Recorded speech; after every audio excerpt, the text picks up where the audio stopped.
Good morning. Welcome to Trinity Episcopal Parish's discussion of the history of Christian worship. If you have been joining us over the past little bit, we've been talking about the subject of the Holy Communion. Last time, we talked about the differences between the inherited theology that the Protestant reformers are using from the Roman Catholic Church of which they are born out of, and how they are adjusting, how they are changing, or how they are completely going the other direction theologically from the inherited theology they have. Now we're going to see the practical outcomes of what the reformers do with the liturgy. If you haven't watched last week's video, go check that out before we start talking about the structure of these worship services, because we have to understand how the reformers' theology influences their approach to worship and why certain things are kept, why certain things are omitted, why certain things are changed.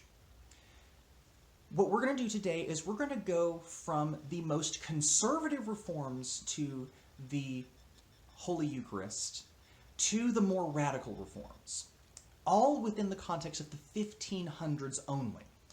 The reason why this is important is because we need to understand there was a range of adjustment and reform that the reformers undertook as part of their practice. And there are reforms that are very conservative in nature that do not change a whole lot from the Latin Mass. But there are also reforms that change almost everything. So we're going to go from the least change to the most change. And simply we're going to use the same theologians we talked about last week so that we can sync up our discussion as to why they made the changes that they did theologically. The first that we will start with is Martin Luther. Again, Martin Luther is an Augustinian monk that is a New Testament professor that looks in the scriptures that he is reading and says there is theological difference, dare I say there is theological abuse happening of certain theologies that the Roman Catholic Church has. Luther sees the papal indulgences, that are the practice of selling of papal indulgences to the poor who otherwise would be buying food for their loved ones at home, but are buying these pieces of paper that Martin Luther says amounts to a bunch of trash. Luther sees this salvation being meted out by another mediator than Christ.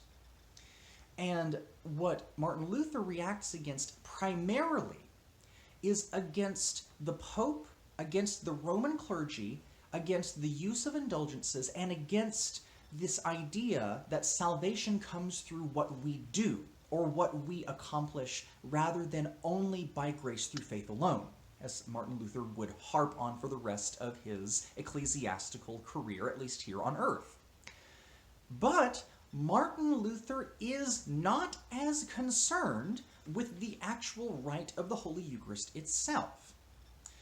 Martin Luther is not nearly as concerned about the worship services as it comes to the participation in the Holy Communion as he is about the theology of salvation. That is, at least within the accepted public tradition of the Roman Catholic Church, although it is available to be argued that the official teaching of the Roman Catholic Church actually taught against these enormities, so to speak, that was being perpetrated within the wider church itself.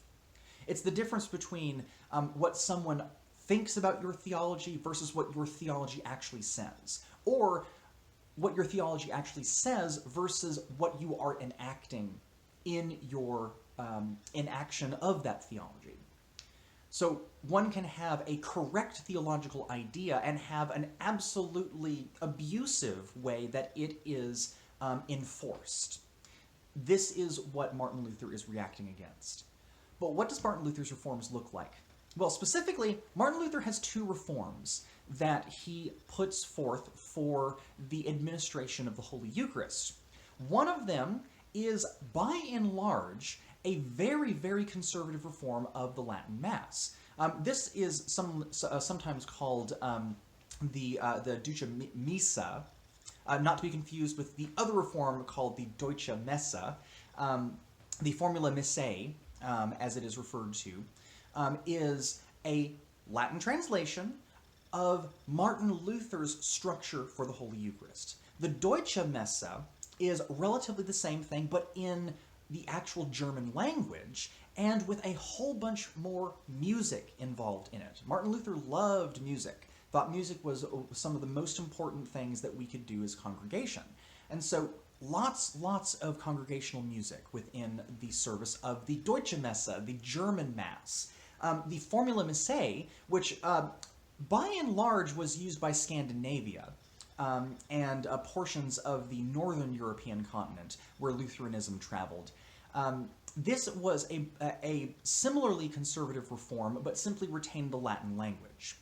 But here are the main changes that Martin Luther makes. There is, within the Lutheran tradition, a tight emphasis on the words of institution, which is the words that Jesus used himself for the Last Supper with his disciples. The words of institution, which are used in almost ubiquitously within the modern church, is the words that Christ said over the bread and wine at the Last Supper. Take, eat, this is my body which is given for you. On the night before Jesus died for us, he took wine. When he had given thanks, he gave it to them and said, drink this, all of you, this is my blood of the new covenant. Martin Luther believes that Jesus' presence is in specifically the bread and the wine. So Martin Luther's theology is not a whole lot different from the received tradition of the Roman Catholic Church. Martin Luther might describe this a little differently, but the important part for Martin Luther is that the words of institution are the effective words that change it, because it's the words from Christ himself. It's not our words that change it, it's the words of Christ himself. So in Martin Luther's reform to the Holy Eucharist, the only thing that is contained within what we call the Eucharistic prayer for Martin Luther is just the words of institution. You don't have to have a long, elaborate prayer in Luther's eyes in order for Jesus to be truly present. What you must have is Christ's words and not your own words. And so the words of institution become, effectively, the Eucharistic prayer. So for you who might have joined us over live stream or physically, who know our Eucharistic prayers start with something like, we give thanks to you, O God, for the goodness and love which you have made known unto us in creation, and so on and so forth, and it continues. Martin Luther, the only thing that he has in his Eucharistic prayer is, on the night before Jesus died for us, he took bread, and when he had given thanks, so on and so forth. Only the words of institution. Largely, Martin Luther leaves the main structure of the Holy Eucharist largely intact. And again, it's because Martin Luther is not concerned, at least not as concerned, with the rite of Holy Eucharist, because he believes that Jesus really is present specifically in the bread and the wine. Martin Luther's reforms to the Sunday worship of receiving the Holy Eucharist is very conservative. It looks very similar to the received tradition of the Latin Mass. Once again, this is something you will find in the English Reform as well. So, the thing we have to remember about the English Reform before we start talking about Thomas Cranmer is that the English Church existed before Thomas Cranmer produced the Book of Common Prayer. The English Church was, of course, part of the Roman Catholic Church ever since the 700s, and the thing is that there was already a very rich tradition of the celebration and the rites according to the Roman Catholic Church. So it's not as if this didn't exist already. The thing that needs to be remembered, though, is that the reason why the English Church first forms is not because of the official teaching of the Roman Catholic Church. It is a dispute of the king over an annulment of marriage. This puts the English Church in a very interesting kind of category that might not fit very neatly in either a Protestant reform nor a Roman Catholic conservation of what happened. Here's a little bit of the history as to what happened in the British Isles. King Henry VIII is married to one of his wives, one of his many wives, that is not bearing a male heir. The reason why this is important is because King Henry is part of a specific line of kings that Henry is trying to retain power within his family. If he does not have a male heir, it will pass on to a rival kingship line, one that is outside of his family's control. And the reason why this is important is because Henry is concerned with political power. Henry is not concerned with changing the official teaching of the church. In fact, the Pope of Rome gives Henry the title of Defender of the Faith because Henry wrote, with the help of his court writers and the theologians that works with him, Henry wrote a defense of the seven sacraments against Martin Luther. So the thing is that we don't need to understand Henry as anything less than a faithful member of the received teaching of the Catholic Church. However, when the Pope refuses to annul the marriage between Henry and one of his wives that is not producing a male heir, Henry breaks away from the church in Rome and instantiates himself as the head of the church in the British Isles. Now, when we use the word head of the church, what we're meaning is figurehead of the church. The head of the church is Christ Jesus. And no theologian, not even Henry, is going to tell you otherwise. What Henry's concerned with is control over what happens within his political sphere. Henry's not concerned with displacing Jesus as head of the church.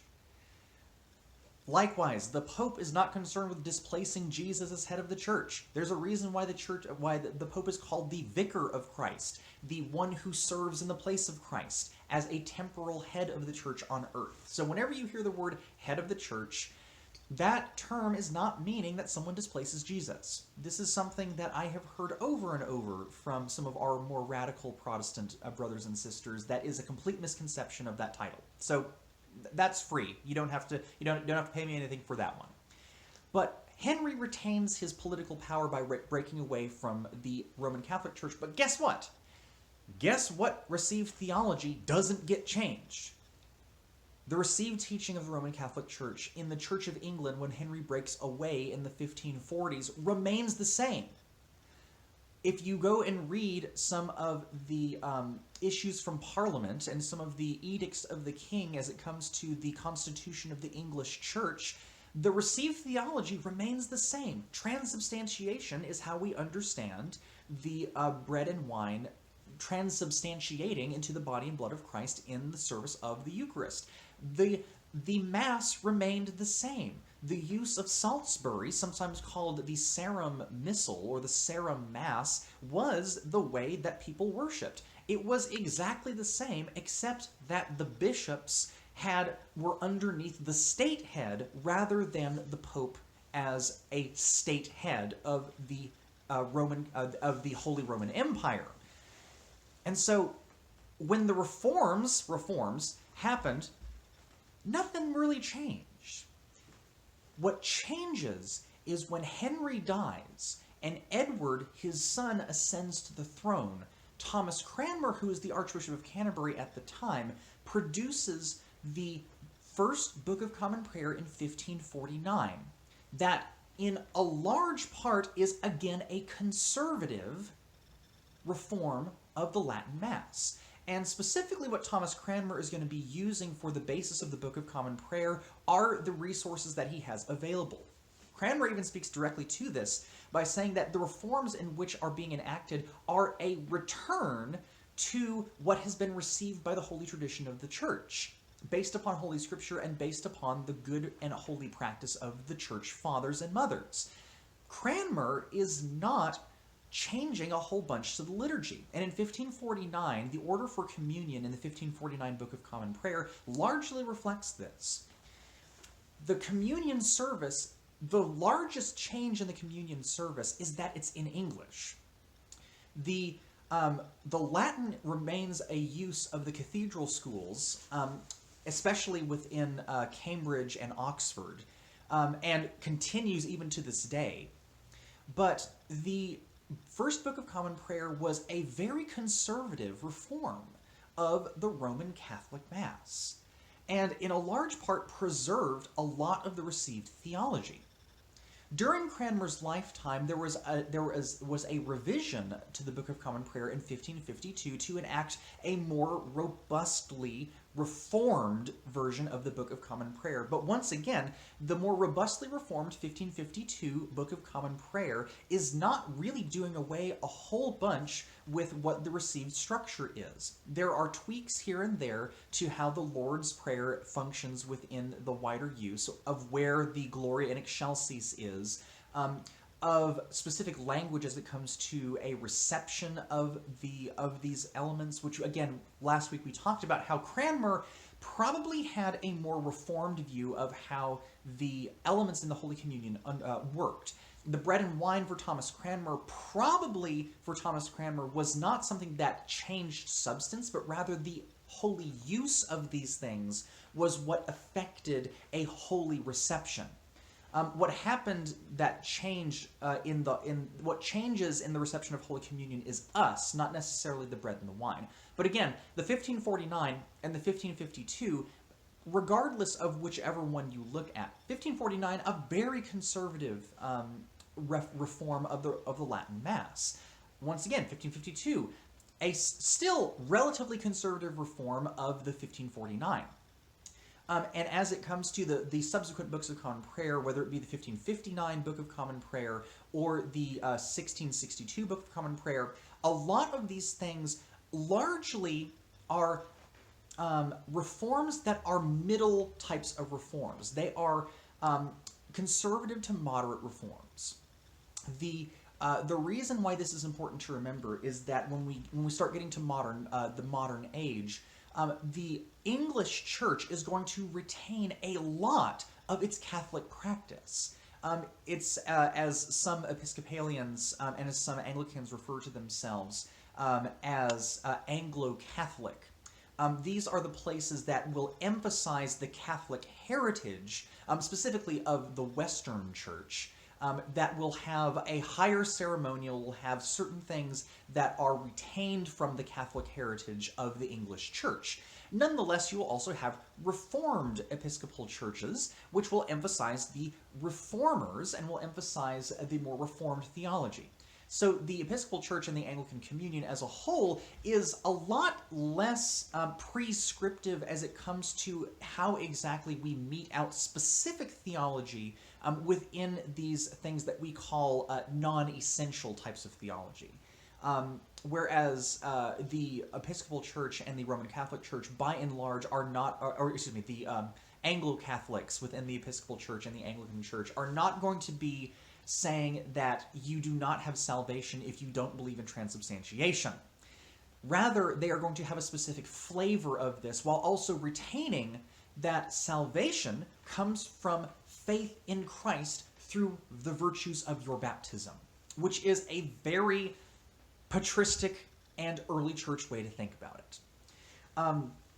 The reason, again, why we need to emphasize this is that this is a conservative reform. The Lutheran Reform and the English Reform during the Reformation was a conservative reform.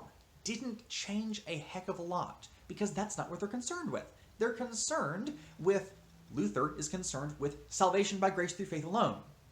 The English Church under Henry VIII is concerned with centralizing political power in a lot of ways. And the reforms that Cranmer comes up with in the Book of Common Prayer 1549 and 1552 is largely getting the language of the service into the language of the English countryside. Things that people can understand. Now, we're going to get to a more moderate to radical reform. The moderate reforms that we can look at are going to be more of the line of John Calvin and Martin Bucer that we talked about last time. Remember, Martin Bucer and John Calvin are largely going to be concerned with the manner in which we encounter Christ in the Holy Eucharist. For them, it's a problem of location. If we really believe that Jesus is incarnate in the body and blood of humanity and ascended to the right hand of God the Father, then locatively, Jesus is, by virtue of his self-confining to our humanness, we are finite bodies that can only be in one place at one time. Their belief is that because Jesus is sitting at the right hand of God, it is us who have to move to Christ, not Christ to us. And in that, in the holy use of the bread and the wine, in the context of the service, our hearts are raised to where Christ is, not Christ descends to be on every altar of which the sacrament is offered, which is, in fact, what the English Church says, what Martin Luther says, and what the Roman Catholic Church says. Again, it's a major shift in theology. What does that theology look like now? When John Calvin is making his reforms, the structure of his particular service is going to be what we would say word heavy. It is all about the exhortative part of the word. This is where we start getting a tradition of the exhortation by St. Paul of not partaking of this Holy Communion unworthily, as being a central thing that gets forcibly said. In fact, the exhortation in the Book of Common Prayer is directly linked to St. Paul's exhortation about the wrong reception of the Holy Eucharist. Calvin makes this explicit because he has an exhortation immediately before the reception of the elements of the bread and wine. However, Calvin does not have what we would say a functional Eucharistic prayer. Calvin instead has the bread and wine set out so that people can see it, and then has an exhortation to the congregation of how one is to functionally receive these things, because for Calvin it is the right use of these elements, not the elements themselves. Calvin then exhorts the congregation, Butzer is going to do the same thing, exhorts the congregation of the right use of these particular elements, and then the bread and wine are distributed to the congregation there present. That's the major shift for Calvin and Butzer, because it's the right use of the thing, not the thing itself. Now, that's a more moderate kind of reform, because Calvin, by and large, is going to retain a structural integrity to a lot of the inherited tradition that he is getting. Butzer, for the most part, is going to do the same thing. Butzer ghost writes for a lot of different people at this time period, and so he is a very influential German theologian that has a lot of influence outside of his own writings, Thomas Cranmer being one of them. But Calvin and Butzer are going to have a more moderate kind of shift, and the major shift that moves them more towards the middle on this is going to be a different perspective as to how exactly the presence of Christ functions within the service of Holy Eucharist. Notice, however, that they don't say that Christ is not present within the functional use of the elements. There's something foundationally important about the way we use the elements.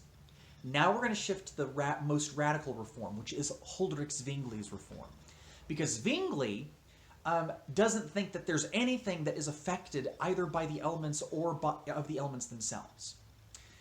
Zwingli is the most radical, and Zwingli's theology is going to be heavily appealed to by the radical reformers of the later Protestant Reformation that is going to happen in the far later 1500s and 1600s, specifically surrounding Puritanism in England and Puritanism within the context of the European continent. We'll get to Puritans next time, but suffice to say, Huldrych Zwingli's reforms are going to be heavily appealed to because Zwingli has the theology that what we do in the Lord's Supper is an ordinance only.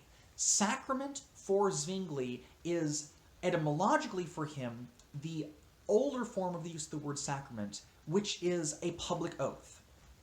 When we partake of the Lord's Supper in Zwingli's theology, we are publicly making an oath to Christ that we are disciples partaking after the ordinance that Christ established in the Lord's Supper. So Zwingli 100% believes that we are to do this in remembrance of Christ. We don't have a choice.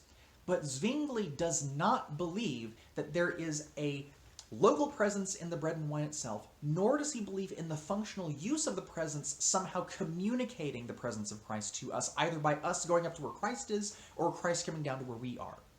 Zwingli believes it is a bare ordinance only. It is an ordinance by Christ. But Zwingli uses the same philosophical move that Calvin and Butzer use, where Zwingli really does believe that Jesus in the body and blood is present in the heavenly realm only, and is not present anywhere else than that, due to Christ's self-confining of himself. The Lord's Supper for Zwingli is primarily an ordinance. There is no objective presence either going up or coming down. So for Zwingli, the reason why this is important is because Zwingli is concerned with the soteriology, the right belief for salvation, which is in the indwelling of the Holy Word. And so Zwingli is going to be the most word-heavy, if you could say that. All of the Protestant reformers have a high focus on instantiating the Scriptures as a regular way that we encounter God, in the language of the people. But Zwingli is going to be probably one of the dawn stars of what we would refer to as the Radical Reformation, of Puritanism, and of, at least for us in the U.S., of the Great Awakenings. Puritanism is going to take on Congregationalism as it comes to the expansion of the people, of the European peoples into the early context of the colonies that are established in North America. And the reason why this is important is because Congregationalism and the evangelical zeal of the Great Awakenings, as it comes to the U.S. context, is going to primarily drive the major expression of Christianity within the wider U.S., really even until modern day. But you can thank Zwingli for being that first little shift towards a bare, no presence communicated, but rather this is an ordinance only. So, we have conservative Reformation. Luther and the English Reformation of Cranmer and the Book of Common Prayer is largely a conservative reform. It is not going to be shifting a whole lot of things, because theologically they have different concerns. Calvin and Butzer are going to be more moderate. However, they're still going to be interested in the presence of Christ still being communicated, but just in a different way. Zwingli is going to be the most radical of all of them, where Zwingli returns to what he believes to be the earliest form of the use of the word sacrament as ordinance only, where no presence is communicated at all. And the reason why this is important is because this is the first wave of the Reformation, called the Magesterial Reformation. When we get to the Radical Reformation, there's going to be some immediate important context that will nonetheless explain how we got to where we are today, that will be things that you might recognize a little more clearly. But we need to remember that even though we might look to Martin Luther as the paragon of what Protestants believe, Luther really did believe that Jesus was present in the body and the blood specifically, and did not really reform or adjust the liturgy all that much. And that's something that we need to remember whenever we think of Martin Luther. Luther is not a Congregationalist. Luther still believes that there is an ordained pastorate that is necessarily formative in the way that church works, but his theological questions had to do with salvation, not with presence within the Eucharist. And again, Martin Luther was pretty clear with Zwingli that he believed that est, or is, really was literal in the Last Supper of Jesus Christ. For Cranmer, in the Book of Common Prayer, a similar thing is seen. There was concern about political power in Henry's breaking away from the official Church of Rome, but retaining the official teaching of Rome. And so the English church, for the rest of its history, is going to be in a, at best, a middle, at worst, a confusion over what official theology counts and what doesn't. Are we Catholic? Are we Protestant? Are we somewhere in the middle? That is going to be a continuing question for the rest of Anglican history, even up until present day in the Episcopal Church. This is something that we in the Episcopal Church particularly struggle with, is what is our received theology, what is the theology that is essential, and what is theology that's inessential. That's the reason why we have a lot of disagreement over this. But for Calvin and Butzer, a more moderate reform that reflects their philosophical disagreements with how Christ could be present in multiple places at once. But then was Zwingli, who was a radically different thinker than Butzer or Calvin or Cranmer or Luther. And at least in the case of Luther, had some very sharp disagreements about Eucharistic presence. And perhaps that is something that can explain a little bit about the sharpness of the disagreement between some of our denominations in modern day.